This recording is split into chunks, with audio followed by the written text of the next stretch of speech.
Uncle যাবি বাবা?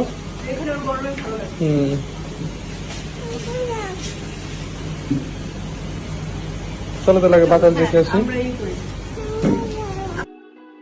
বিয়ের 3 বছর পর প্রথমবার শ্বশুর বাড়িতে গেলেন চিত্রনায়িকা পূর্ণিমা।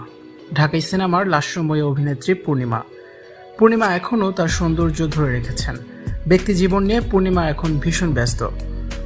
3 বছর আগে হুট করেই তৃতীয় বিয়ে করেন চিত্রনায়িকা পূর্ণিমা। নিজের থেকে 9 বছরের ছোট রবিনকে ভালোবেসে বিয়ে করেন পূর্ণিমা। বিয়ের খবর জানাজানি হলে সবাই মন্তব্য করেন এই বিয়ে 1 মাসের বেশিও টিকবে না। তবে সব জল্পনা কল্পনাকে পেছনে ফেলে একসাথে এগিয়ে গেছেন পূর্ণিমা ও তার স্বামী রবিন।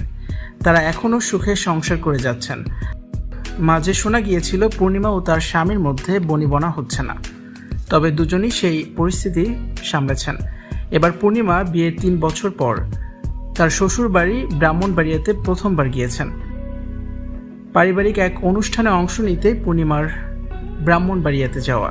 সেখানে গিয়ে বেশ আনন্দে মেতেছেন ঢাকাই সিনেমার জনপ্রিয় এই অভিনেত্রী। নিচ থেকে ঘুরে ঘুরে সবকিছুই দেখছেন পূর্ণিমা।